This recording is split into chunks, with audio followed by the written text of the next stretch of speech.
আজকের এই ভিডিওটি অত্যন্ত গুরুত্বপূর্ণ হতে চলেছে, তাই সকলের কাছে অনুরোধ করব ভিডিওটিকে শেষ পর্যন্ত দেখুন। আজ বিসিসিআই পরিষ্কার জানিয়ে দিয়েছে যে ভেন্যু কোনো রকম চেঞ্জ হবে না। বাংলাদেশের সঙ্গে ভারতের যে টি-20 ম্যাচ, যেটা কলকাতায় যেটা হওয়ার কথা ছিল, সেই কলকাতার ম্যাচ মাঝে কথা উঠেছিল বোধহয় দক্ষিণের কোনো শহরে, মানে দক্ষিণ ভারতের কোনো শহরে দুটো স্টেডিয়ামে তাদেরকে সরিয়ে দেওয়া হতে পারে। কিন্তু গতকাল আসিফ নজরুলের যে মিথ্যা বিবৃতি, সেই মিথ্যা বিবৃতির পর বিসিসিআই বেজায় চটেছে এবং আইসিসিও জানিয়েছে যে এরকম আমরা কোনো বিবৃতি জারি করিনি, আমরা কোথাও প্রেস কনফারেন্স করিনি, কোথাও আমরা বলিও নি।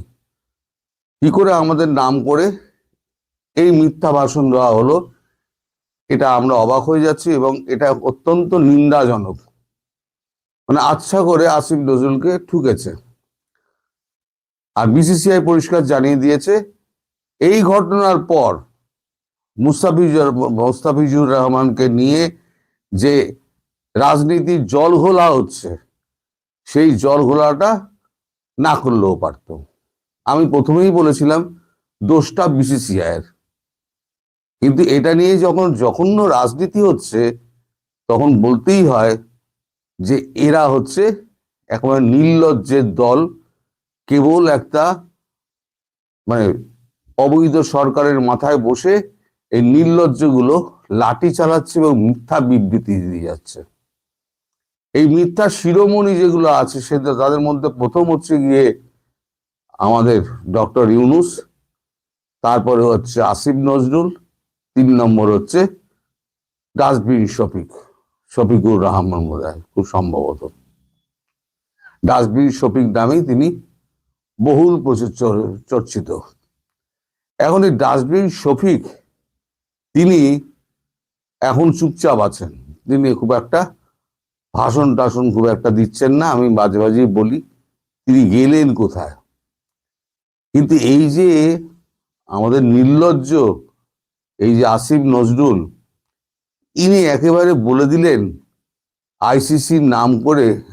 আইসিসি বলেছে এখানে নিরাপত্তার অভাব, এখানে অমুক অমুক, এ সমস্ত নিরাপত্তার অভাব রয়েছে, এটা আমি মানি। আপনি যেটা আশঙ্কা করেছেন সেটা সত্যি আর আশঙ্কা করেছেন। এখানে যারা বলছে, ওখানে নিন্দা করছে কিছু ইউটিউবে যে এটা হওয়া উচিত নয়, গেলে গেলে কি হবে যদি গায়ে পতাকা জড়িয়ে ঘুরে বেড়ায়, যদি স্লোগান দেয়, তাহলে খেলা তো খেলা। আরে খেলা তো খেলাই, কিন্তু খেলা নিয়ে যে রাজনীতি নিয়ে যে খেলাটা হচ্ছে, সেই খেলাটার পর আমাদের পশ্চিমবঙ্গের অবস্থাটাও দেখবেন।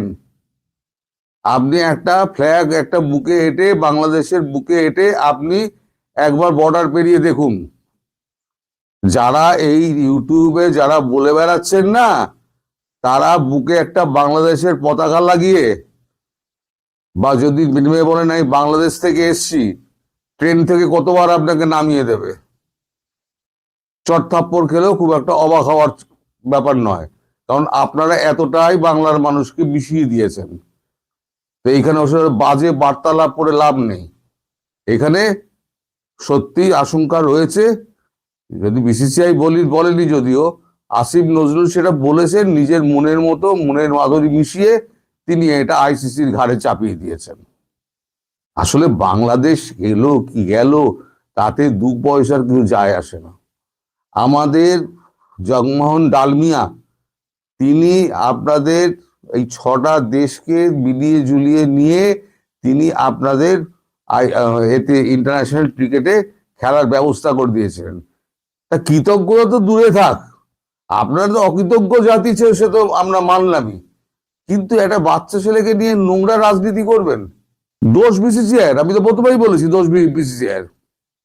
আর এই লোকটা তো একেবারে মিথ্যার ঝুড়ি, মিথ্যার বেসাতি বেঁচে বেড়ায়। আসিফ নজরুল কোথায় গেল সেই জুলাই মাসের আগে সেই 26 লক্ষ ভারতীয় যারা কাজ করতো, যাদের জন্য বাংলাদেশিরা কাজ পেত না, কোথায় গেল 26 লক্ষ? 26টা লোককে চিহ্নিত করতে পেরেছেন? আপনারা বড় বড় ভাষণ দিচ্ছেন, ভারতবর্ষের দিকে কিছু হলে সঙ্গে সঙ্গে আপনারা আঙুল তুলে দেন।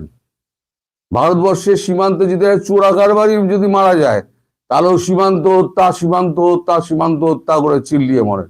এদিকে আপনাদের ওইখানে আরাকান আর্মির ওখানে কি হয়েছে?